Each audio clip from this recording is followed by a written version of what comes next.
Joining us in the studio at TheInformer is lawyer John Herron. And John, welcome. I want to talk about an episode, a moment in time that still makes me tremble and shake as a parent. I'm talking about the news that you lost your daughter, Courtney Herron, I think 24 at the time? 25. 25-year-old. Now, for those that may not be aware, Courtney was murdered in Royal Park. Would be now, how long ago are we talking about? Nearly 2 years? May 2019, so it's about 15 months. 15 months ago. Yeah. Bring us up to speed. How did you first discover that it was your daughter? So I knew a woman's body had been found. Right, you had heard that in the news. In the news. Yep. Had a knock at the door from the homicide squad on Sunday morning. Actually, at first, when they said, "Oh, it's the homicide squad," I thought it was about a client. Oh, right. So I said, "Because that's part of your business." That's right. You're so in the legal system and the judicial system. Yeah, go. Yeah, that's right. So I invited them in, and then the detective said, "Look, no easy way to tell you this, but your daughter's been murdered," and she went straight to suffered a horrendous bashing, but your mind is just completely numb. in the zone, and literally was for weeks after. But at that meeting, I can't describe the shock. If you really relate in life to the death of someone, there actually are. Look, death is not an easy thing to talk about, but certainly the death of a child is nothing to compare. And the other thing is the second part of that is the brutal nature that she was killed. Now, we don't want to necessarily go through the emotions, but apparently in the time that we've gone through this, you've since discovered that they had a meal together. My understanding is they had a meal together. They had met, was it around the city? Yeah, part of that too is that aside from the first hearing on the Monday that I attended the court with the police, as parents we were told nothing. So the details that you just mentioned, I only found out 3 weeks ago. 3 weeks ago, just now? Correct. So we had to make our own inquiries around Melbourne. We had no assistance at that stage from the police, but the case is handed to the Office of Public Prosecutions, who told us absolutely nothing. So those details that you went through, I found out in an email recently from the... So as late as only weeks ago? Yes. That's extraordinary. It is. I mean, there's another subject here, and that's victim support and how that emerged. You mean the lack of victim support? Indeed. So like there's a big fanfare for a few weeks later. It got to the stage where we needed grief counselling for all my family, and it fell off a cliff. I rang up and said, we need some help, and they told me to call Men's Helpline. It's just amazing that we have a system supposedly to look after people, and yet for a professional in the business, there's a small army involved in that. There's a commissioner. So even since the murder of Jilmar, that there's been a lot of these commissioners established. Commissioners, highly paid commissioners. Thousands, not hundreds, thousands of people. There are some very good people in there. But when you experience it yourself, in my field and area, I all of a sudden came from a referrer to a client. Let's just go back for a moment, because I didn't realise you had discovered some of this information as late as only weeks ago. Let's go back. The police have just told you that your daughter has been killed. You've turned up on the Monday. What, not to view the body, or...? No, at the first court hearing, yes. Police wisely with my partner, and we stayed outside because of the media attention. One thing I'd asked the police at that time, I said, they were very good on the Sunday afternoon. They picked him up within hours, and I said, have you got an understanding of criminal law? I said, have you got a confession? I said, yes. Normally that's good night. Got a confession that seals the conviction.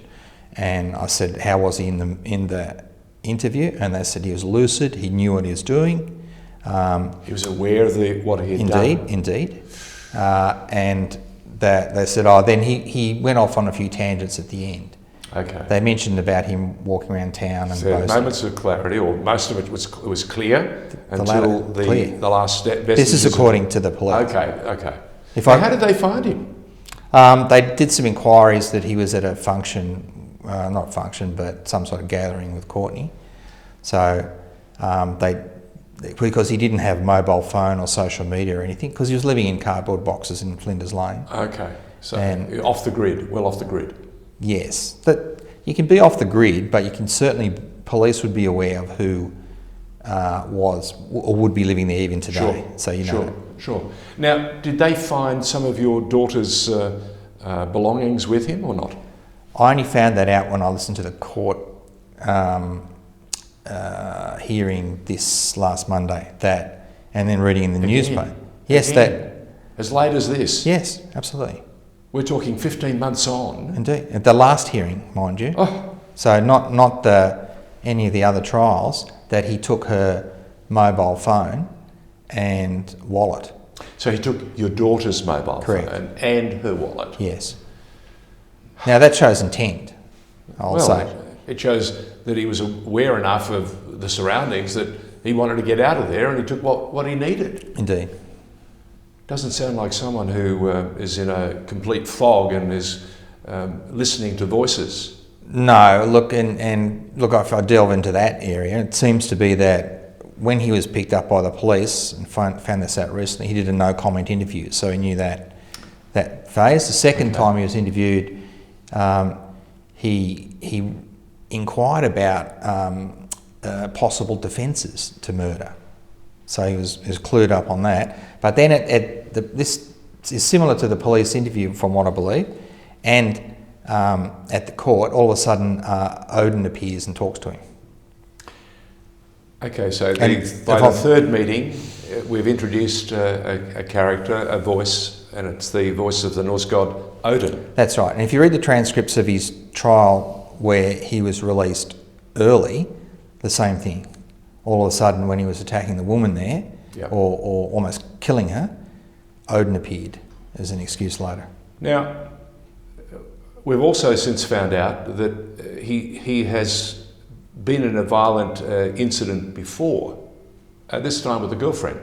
Were you aware of any of this? No, until I had to eke this out of the Office of Public Prosecution, that I asked, did he have any priors, etc. And they had to actually inform me, because going down the mental impairment, and this gives you an insight that this was the way forward for the OPP for well up to a year, to accept the no guilty plea. But in answer to your question, they had been very wishy-washy on releasing that he had priors, that he had been inside. I said, what for? They said, he hurt a woman. What injuries? He'd permanently disfigured her. And how was he released? Then they said, he was released a bit early, but only a few weeks, it wouldn't have made any difference. Now, I didn't know until I spoke to a current affair that he had been released.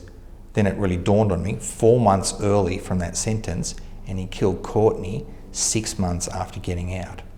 So in other words, without that early release, I wouldn't be here now, she would be here. There'd be no story to tell. Indeed. Where do we start?